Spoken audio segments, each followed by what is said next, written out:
This used to be called the Old Kitchen. It's clearly not a kitchen now. What is it now? Well, it's our shop. When we became a house museum, we had to have a shop, of course, and here we sell everything that's related to Lee and Roland. So there's ceramics and photographs and books and all of that kind of thing, and it's very important to us. And when did the house open as a house museum? Oh, about 2000, we began to open in a quiet sort of way, and we've built it up ever since. It's a very impressive shop, but I can see there's a lot of other bits and pieces around. Well, we try and retain the history of the house. So up there's this wonderful array of really old cardboard boxes. Why? Well, look at the typography on them. You know, this is the kind of box that used to be coming in and out of this house filled with groceries or whatever else. And it's rather nice just to keep them there because that's where they would have been stored until they were used next. It's easy to see there are some owls on the wall. What's the story behind them? Well, Roland loved natural history. He was actually very knowledgeable, and he bought these in junk shops. And the barn owl on the left was very important because we had a colony of barn owls that came to live in the pigeon house that Roland put on one of the buildings just at the bottom of the garden. And it was wonderful. Every evening we would hide behind the hedge and watch the owl fly out, drop down and come flying back with a mouse dangling from its claws. And that was the sort of thing that enchanted all of us. The other owls, they're long-eared owls, and you don't see so many of those around here. And why did he go for the long-eared owls as well? Was that just because he liked them? Because they're beautiful, and he liked them. And, you know, there are very, very few animals that don't have a real beauty to them. And certainly owls have that mystery. It sounds to me as though this was an idyllic place for you to grow up as a boy. It must have been quite something.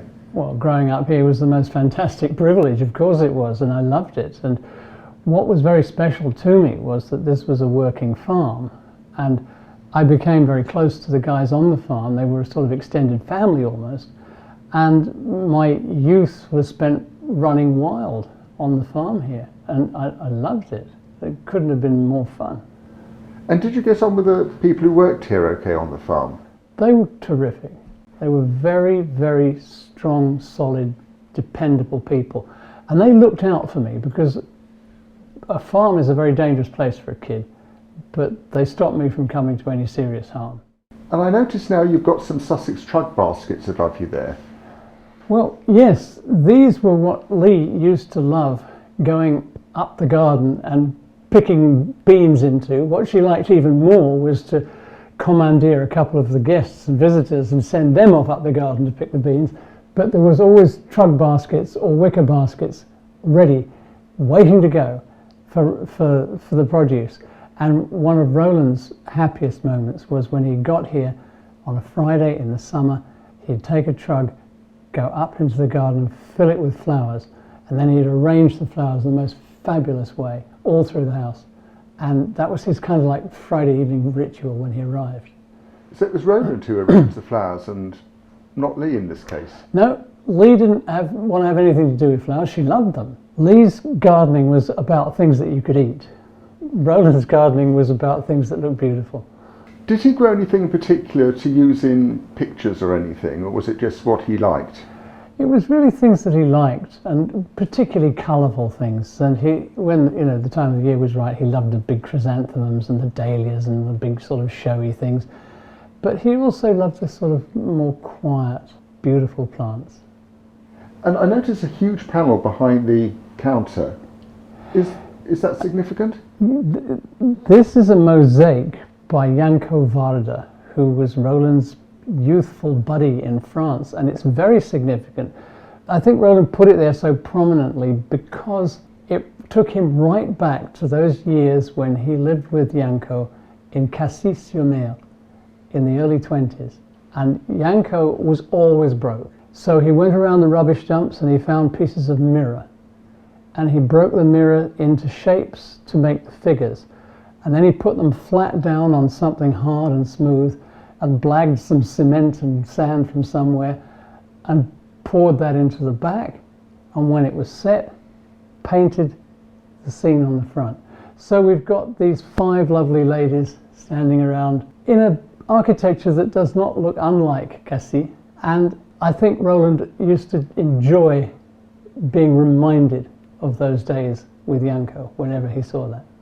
Was this before he met Valentine? It was at the time he met Valentine. He'd only been living in Cassis about a year when she arrived by accident. And did he remain friends with Yanko?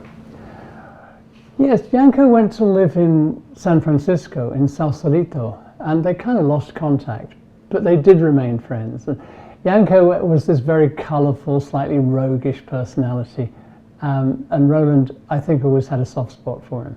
Tony, who's this gorgeous lady? Isn't she lovely? She's a ship's figurehead.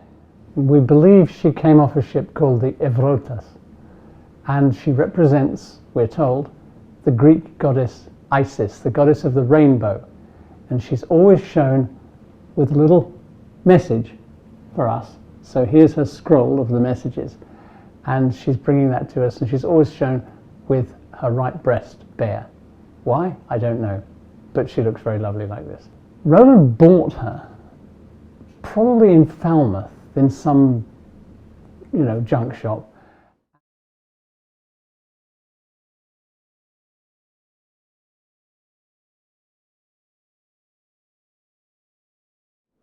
The reason for the gully there is twofold.